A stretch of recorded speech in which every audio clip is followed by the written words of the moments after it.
Um,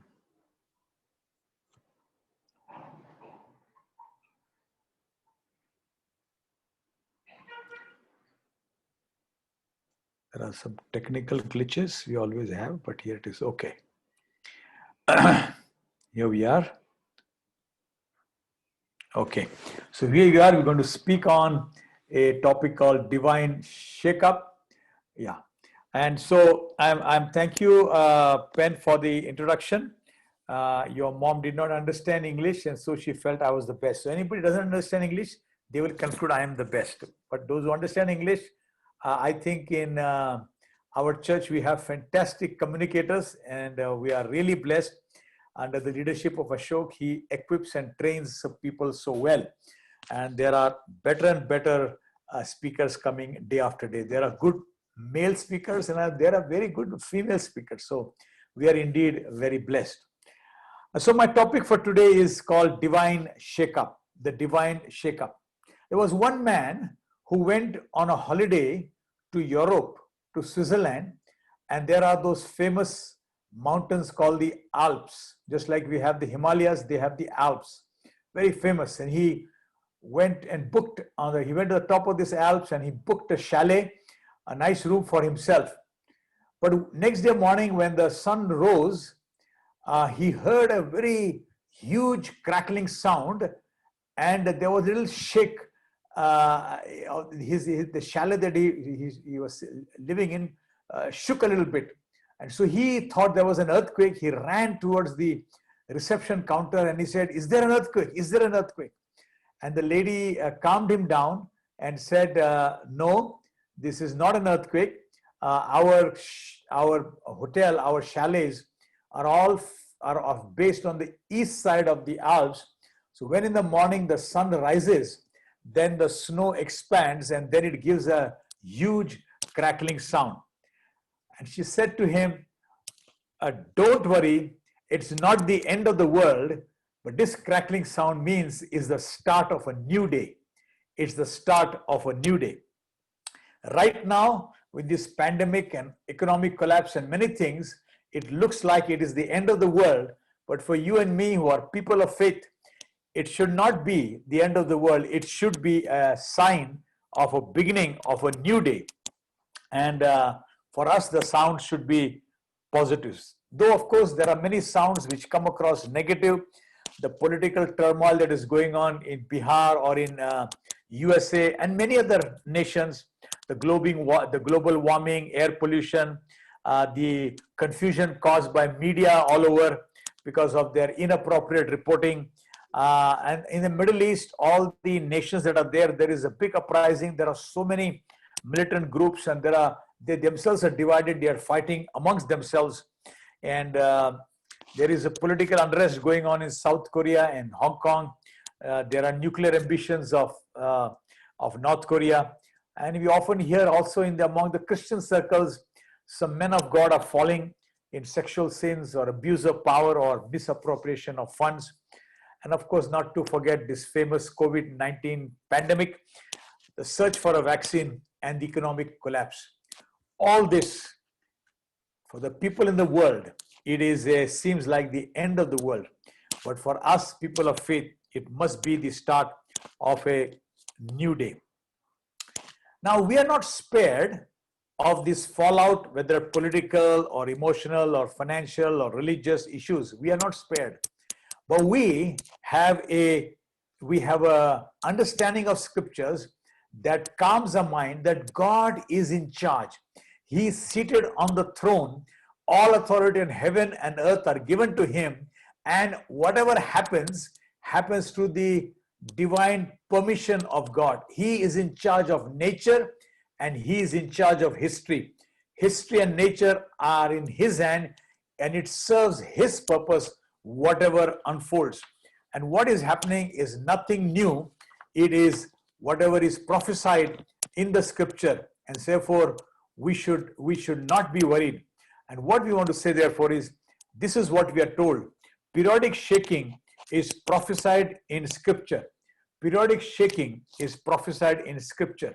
Hebrews 12:26 to 29 says, "At that time his voice shook the earth, But now he has promised once more, and I've underlined that word and put in bold, once more I will shake not only the earth but also the heavens. The word once more indicates the removal of what can be shaken, that is created thing, so that what cannot be shaken will remain. Then it continues to say, therefore, since we are receiving a kingdom that cannot be shaken, let us be thankful and so worship God acceptably with reverence and awe, for our God is a consuming fire. So, note those words which we saw earlier, once more. In other words, God is saying in the book of Hebrews, which is probably a record of what happened in the first century, there was a massive shake-up going on, and God is saying, I am about to bring once more a powerful shaking. And when he's saying once more, that means it was already there earlier. When did it happen earlier?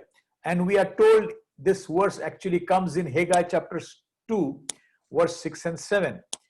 This is what the Lord Almighty says, in a little while, I will once more shake the heavens and the earth, the sea and the dry land.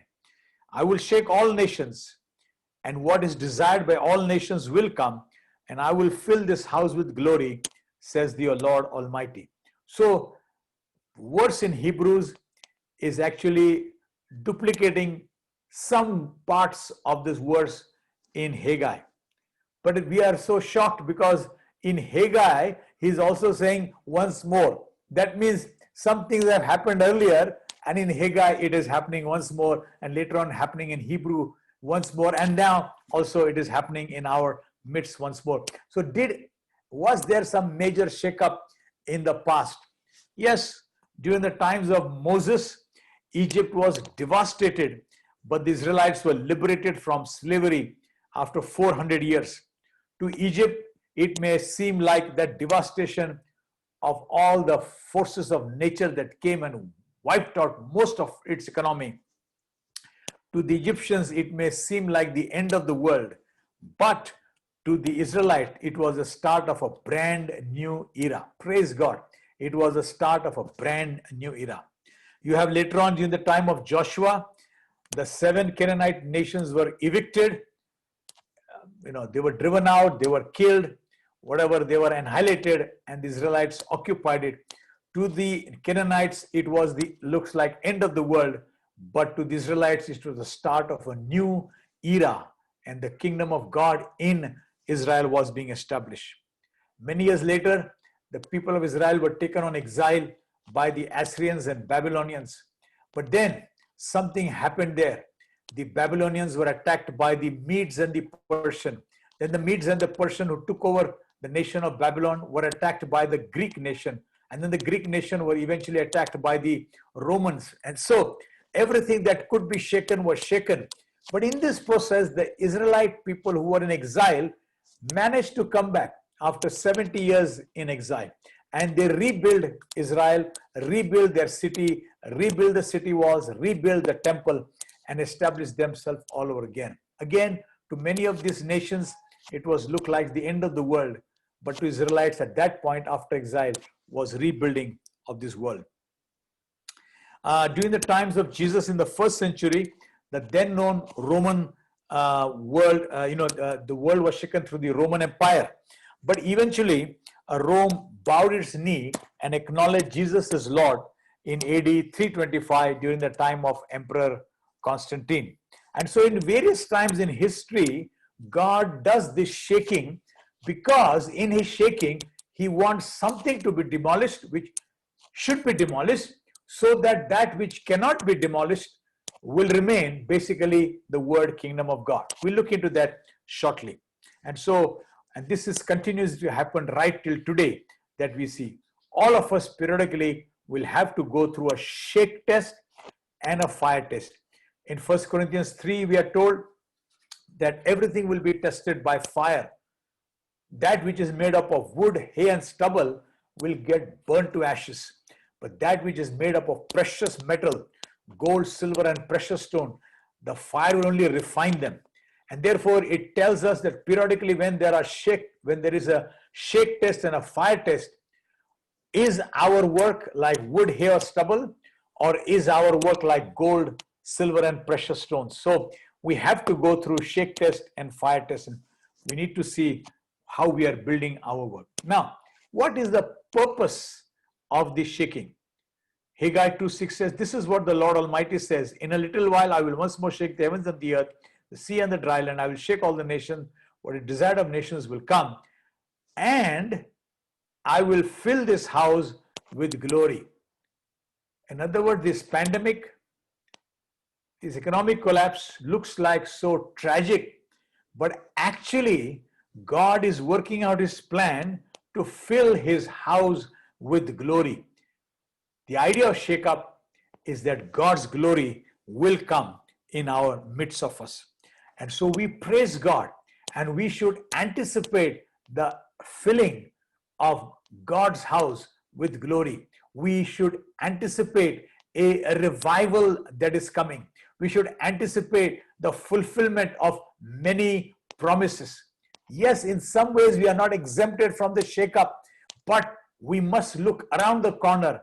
God's glory is coming, and we need to start looking around. Are there any telltale signs? Is there some flicker of hope rising? Are there initial signs of a revival coming? And I will fill this house with my glory. We must anticipate that. Another thing you must see is that what must precede before this house is filled with glory. What must precede before this house is filled with glory? We go back to that verse, and I have underlined that after the shaking of the nations and before the filling of the house with glory is written, and what is desired by all nations will come. What is desired by all nations will come. So between the shake-up and the filling glory, there is some interim sign. Now, what does that mean? What does the desire of all nations will come? So let's think. Can you think for a minute? What do you think the desire is of all nations? What all do the nations desire? And some may say, oh, nations now not desire a lot of money. Nations desire prosperity. All the ministers, prime ministers, presidents, bureaucrats, authorities are working to uplift and develop their nation. They're looking for money. And actually, after this verse of Haggai 2:6-7, the next line says, the silver and gold are mine, says the Lord. So some theologians believe that the desire of nation has to do with silver and gold that is going to come. And the glory will be related to the silver and gold. But really, is God's glory has to do with silver and gold? Is God's glory something far greater? And so what is this desire of all nations? And we believe, if you look from the earthly angle, we may conclude like silver and gold. But when we look from the heavenly angle, the desire of nations is not going to be these materialistic things, but the desire of nations in terms of from God's angle, the only hope that all the nations have is in the person of Jesus Christ. He is the all in all who can resolve all our issues. On the cross, he did a divine exchange by which we who are poor, he took upon himself our poverty and he released his riches. We who are in sin, he took upon himself our sin and he released forgiveness. On us was the sentence of death, but he took our death and he gave us life, abundant life, eternal life. And so he has all the answers in the person of Jesus. So the desire of nations is the person of Jesus coming again. But then some theologians say, when Jesus comes again, what is he coming for? He is coming to gather all his people, gather all his elect into his house. And we have a beautiful verse that says, Revelation 7:9-10. After this I looked, and there before me was a great multitude, no one could count, from every nation, tribe, people, and language, standing before the throne and before the Lamb. And so Jesus is coming to gather his people from every tribe, every tongue, every nation, every language. What a glorious picture. And so the desire of the nation is to see the ingathering, of all these people. Father loved us so much. He loved us so much that he sent his only begotten Son. And Jesus loved us so much that he came, took on our form and died on the cross to win us back. We were made in his image and God didn't want us to be lost. So he came in search for us through the person of Jesus and to bring us back. And so the deep desire that God has, Jesus has, and we in the nations will have is to see God the Father, God the Son, God the Holy Spirit coming to gather us into his presence for eternity. And that is the only hope for us. And therefore God periodically shakes us up so that if we are relying on some props, on false issues, he knocks it down. Look in the right direction. Jesus is the only answer. And you be member of this particular selected, elected group. And that is what is come. Salvation belongs to a God who sits on the throne and to the Lamb. This is what everyone cries out, and the nations will cry out this sound. And we go to another verse, and that is 1 Peter 2, 4 and 5. As you come to him, to whom? To Jesus, who is called the living stone, rejected by humans, but chosen by God and precious to him. You also, now he's talking about us, you also, like living stones, plural, are being built into a spiritual house to be a holy priesthood, offering spiritual sacrifices acceptable to God through Jesus Christ. I want to paint for you a picture of a temple made up of bricks or stones, which are not ordinary stones, they are living stones. You and me are living stones. We are transparent. We are like a crystal. And this temple is day by day growing, because you and I are growing day by day. We are growing in God. We are growing in maturity. We are growing in our spirituality. We are growing in our relationship with God. So it is a temple which is growing bigger and bigger. Not only that, other new people are being added. New living stones are being added. So the temple is becoming bigger and bigger. And in the center, inside this temple, is the Lord Jesus Christ, the living stone, who is radiating his glory, his power, his manifest glory. And even as today Ashrid led us, let your weight of your glory come, the manifest glory. Let you reign in the midst of it. That was the song. And so God's, Lord Jesus's glory will shine, radiating. And as it shines through, it goes through us, the transparent, crystal-like living stones. And when people are outside, they see the light radiating out. It just manifests itself in technicolor. Have you seen a diamond? The diamond is cut in a particular shape so that light from all angles will go out from the middle. And when you look at a diamond, you can see it dazzling, because all the light comes out and it radiates with multicolor, and the facets of the diamond bring forth the beauty of the light and beauty of the diamond. And the more beautiful the diamond, it is called the fire of the diamond. We are like that diamond. We are like that precious stone. We are like those living stones, radiating the real glory of the Lord Jesus Christ going through us. And the whole world sits in awe and says, wow, wow, wow. Now, in the book of Haggai, when they had all come back and they had rebuilt the temple, which was broken down, there was a magnificent Solomon's temple covered with gold and silver, but Nebuchadnezzar had taken it away. All that gold and silver taken away, bronze was taken away, and now they had to rebuild it. It was very ordinary looking, very, very dilapidated in one sense.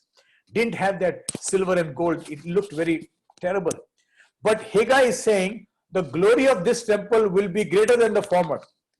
And all the people who had lived more than 70 years, they had seen the previous temple, and they're saying, what? Glory of this temple greater than the former? Impossible. This is a very poor picture of the original one. But Haggai is not talking of that stone temple which was eventually destroyed. He's talking of another temple, the living stone, Jesus Christ, and we, the church of Jesus Christ. This is the temple. This is what the desire of nations has come, to rebuild the whole thing. And that is what living stones has come. And we are being formed into that particular image. Next point I want to say is So now we know several things. We know that it is prophesied, it is spoken about. We know the purpose of the shaking. We must know what should precede the before this house is filled with glory. So what should be our response? And for that, I have listed out a few verses from Leviticus 6, and in particular, I have underlined three phrases. So bear with me as I read that particular portion, and we'll see how this is connected in this whole area. All right. May I also say that when God is doing something, He uses what is happening around for His own glory, for His own extension. You may recall that Alexander the Great extended his Greek empire during his time, few hundred years before Jesus arrived. You know what happened? Then Greek became the language of that whole belt. And therefore, New Testament is already written in Greek, but the Old Testament, which was in Hebrew, was translated into Greek, and the Bible became very popular because the Greek language became popular. Later on, the Romans came, and Romans conquered the then known world, Northern Africa, whole of the Middle East, right up to edges of Asia, Asia Minor, and whole of Europe. And one thing Romans did, they built Roman roads because they wanted their chariots, their cavalry, their soldiers to reach any spot in an instant. So they made fantastic roads. You know what happened? On these very roads, Paul and his companions and the missionaries, they all traveled on these roads super fast, and the gospel went to the ends of the world. And within the first few centuries, the gospel reached every place. And so, yes, the Greece or the Greek people do their work, Romans do their work, but God uses all these things for the extension of His kingdom. So now let's see how we respond. Leviticus 6, 10 to 13 says, "And the priest shall put on his linen clothes with linen undergarments next to his body, and then he shall remove the ashes of the burnt offering that the fire has consumed on the altar and place them beside the altar. Then he is to take off these clothes and put on others and carry the ashes outside the camp to a place that is ceremonially clean." And then he says, "The fire on the altar must be kept burning. It must not go out. Every morning the priest is to add firewood and arrange the burnt offering on the fire, burn the fat of the fellowship offering on it. The fire must be kept burning on the altar continuously. It must not go out." So I've underlined three phases. Let's look at the previous one. It says he should put on linen clothes, first phrase. Second, remove the ashes. And third phrase, add firewood. And you will say, are you sure these are the three words? Let's look at it. First phrase is put on the linen garment. Now in the Bible times, there were two types of material from which clothes were made. One was the linen garments and other was the woolen garments. Woolen garments was made for the winter and linen garments were made for the summer. If you wore linen garments, you kept cool. And if you wore woolen garments, you kept warm. Now, if you wore woolen clothes in the summertime, you would perspire. And there's one thing about perspiration. The first time we are told the word perspire or sweat is in the book of Genesis, chapter 3. When Adam sinned, God cursed him, and he says, by the sweat of your brow, you will have to cultivate the land. By the sweat of your brow. They did not sweat earlier. Things were happening very easily. But now, by the curse, there was sweat and perspiration. And mark my words, God does not want us to see any perspiration. Ezekiel 44 and verse 18 says, nothing woolen shall be worn by the priest when he goes into the holy place and the most holy place. He must only wear linen clothes, linen outer garments and linen inner garments, because God doesn't want the priest to perspire. And this phrase, perspiration is a sign of the curse, can only be done by wearing linen clothes when you can keep cool. It means we wear clothes of righteousness which we get from the Lord Jesus Christ. And putting on linen garments means we are only trusting in the work of Jesus. not in our work, not in our sweat. We are not saved by our own strength. We are not born again by our own abilities. We are born again by the work of Jesus on the cross. Perspiration is a sign of the cross. And we don't have to be body, soul, and spirit, but have to be spirit, soul, and body. Our body has 5 senses, and it has these desires, and it dictates, I am feeling hungry. I want to eat now, and I want to eat right now. Let everything get lost. Esau did that. For a pottage of meal, he exchanged his birthright. So his body was dictating. Soul is our feelings and our stubborn will. And sometimes the soul takes over, and I feel like doing this, and I feel like doing that, and it dictates. But actually, God wants us to be spirit, soul, and body. Spirit to be in control. Spirit is in touch with God's spirit, gets his understanding, understand the commands, understand the will of God, is in tune with the Holy Spirit, and the Spirit says to the soul and the body, come on, fall in line. And then the soul and the body obey. Appetites are kept under control. There is a tremendous self-control released by the Holy Spirit through our spirit, and we can see the fruit of the Spirit is self-control. And that self-control, that exercise, that is how we do. In other words, it is not perspiring by body and soul, but being controlled by the Spirit of God. And there is a Bible verse which says, Ephesians 2:8-9, for it is by grace you have been saved through faith. This is not from yourself, it is a gift of God, not by works, so that no one can boast. It is a gift of God, it is a grace of God. So we put on linen garments, means don't unnecessarily try to work out a salvation. Trust in God, he will give you the salvation. Secondly, take out the ashes. Take out the ashes. Now, what is ashes? Ashes was, if it is ashes today, then yesterday it was firewood. And the firewood has burnt up and has now become ashes. If there is other firewood that is burning, and if it is ashes is covering it, then the wood will not burn properly. So it is a duty of the priest, and is a duty of every individual, to ensure that the ashes every day are removed so that the fire burns out brightly. And that is a very, very important part in the whole thing. Now, there are many things that worked yesterday. That was firewood yesterday. But today, they have turned to ashes. Let's say, example, our churches were meeting face to face. But last 8 months, today is the 8th month anniversary of the last time we met. And therefore, now what was normal is no longer the normal. There is a new normal. And we may sit and cry and say, oh, I want that old normal. I like that. I don't like this. No.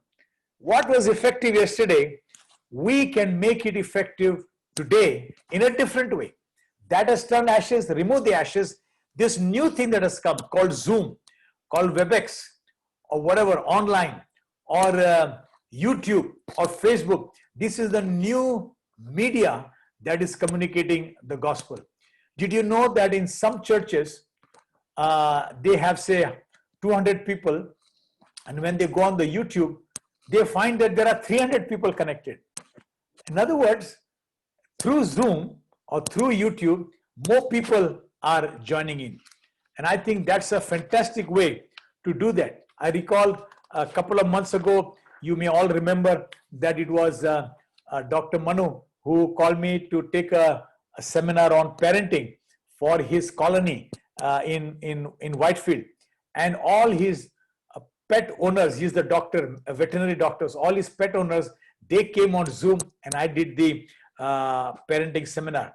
Now, these people who are pet owners would not have come to our church, but they came on Zoom. They liked, because on Zoom, they can be in their house, they can switch their video on or switch their video off, but listen completely. In other words, this is a new way of reaching out, which was not possible earlier. So remove that old things. What was very effective yesterday is not effective today. Remove those old things and learn something new.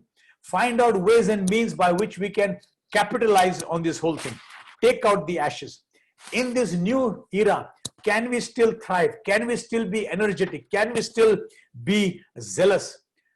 Our message remains the same. My parenting seminar, whether it is live or through Zoom, it remains the same. Our content remains the same, but the medium through which, the method through which it goes changes, and we need to be willing to change the whole thing. There is a word called neoteny, Neoteny. Neoteny means the ability to retain our youthful zeal, retain our curiosity, wonderment, playfulness, zest, eagerness, fearlessness, warmth, energy, openness, willingness to take risks, demonstrating courage, cultivating hunger to learn and grow, to have genuine excitement to what the new will bring. Listen carefully.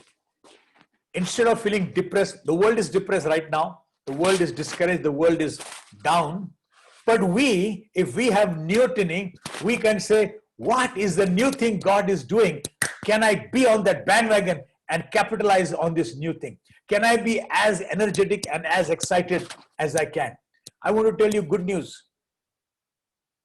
When we went into lockdown, which means all my travel stopped, I could not go to all the church. Every second week, I used to travel to different churches in the nation. All that stopped, which meant I would not be able to minister. I would not be able to share the gospel. I would not be able to reach people to Christ. I would not be able to edify or build people up. But a new thing happened. Zoom came and YouTube came, recorded message came, Facebook came, WebEx came. And during this last 8 months, I want to tell you good news. I have been going to more churches than before any time. On some Sundays, I have sent them my recorded message, and I'm also on Zoom. And sometime I'm in the morning with NFC. In the evening, I'm in a Sharjah church or in the church in Canada. And sometimes my two messages are being played. One message is playing in Pune, one message is playing in Thane. In other words, I am in 4 different churches on any given Sunday at sometimes. And so in this new problem, the ministry has multiplied, increased, grown rather than grown down.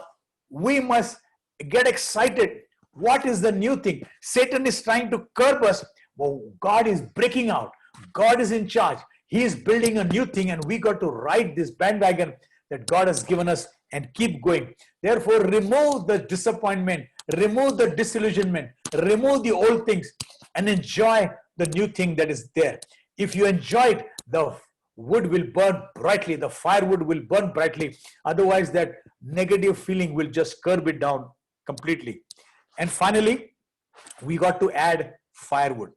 In other words, remove the ashes, but put firewood. The instruction of the priest is the fire must never go out. The fire must burn continually. And therefore, even when things are down, even there is a lockdown, even though the fig tree does not blossom and there is no more fruit on the vine and there is no herd, no cattle in the pen, and there are no sheep, yet will I rejoice in the Lord. And we need to know that is the way we need to put on ourselves. We will rejoice. We will ensure our fire is kept burning. And for that, we need to practice daily our daily habit of spiritual disciplines. We must feed ourselves on the word of God. It is a living word, living and active. It will do a dynamic living work. That neoteny, that josh, that fire, that zeal, that passion will give rise, because the word of God is living and active. It will do fantastic work. We will cultivate our inner life. We will continue to strengthen our walk with God. During this time, our family life has become stronger. Our children are getting more of us. Praise God, we must capitalize on it. We must go to the ancient paths of prayer and meditation, solitude prayer, solo prayer, closet prayer, and fasting. And only then we will be able to keep on piling fresh firewood and keep the fire burning, and the fire must not die. We must challenge ourselves periodically by reading missionary stories so that our fire is kept burning. I do that. At least one missionary story a year I read, in order that if I become complacent, I don't want that. Looking at their story, looking at their lifestyle, looking at their sacrifice, looking at the price they paid, looking at their outright commitment, I am challenged and I want to keep going. I regularly pray, Lord, Keep me fighting fit till my last breath. Give me Caleb's anointing. I keep praying daily. Lord, renew my youth like the eagles. Lord, please help me. I don't want to die in a bed of illness. I want to die with my shoes on. That's my prayer. And I pray that God will answer my prayer. I don't want my fire to go down. I may be whatever age I am, but I want to pray that inside me, the youthful zeal, the neoteny will remain. And I pray that may be true with you as well. So there is a divine shakeup, but we need not get depressed. We need to rise up. It is not the end of the world. It is a brand new era that God is doing. He's sending the desire of the nations, gathering us together, and He wants to fill us with His glory. So put on the linen garments, trust in the Lord Jesus Christ, remove the unwanted cribbing and mourning of the yesterdays, and ride on the new wave and add new firewood. And you will be delighted, for you are born for such a time like this, and you will be history maker, and you will change the scenario all around us. May God bless you abundantly. May His Spirit be poured out upon each one of you, and may your youthful zeal be renewed day after day, as you will be on the cutting edge. The living word will make you alive from inside. Today somebody spoke about the valley of dry bones. Yes, the dry bones will turn around, flesh and sinews will rise, and an exceedingly great army will be raised up. Hallelujah. May the army rise up from NFC and go forth with zeal and might and power in the days to come. Amen, amen, and amen. Over to you,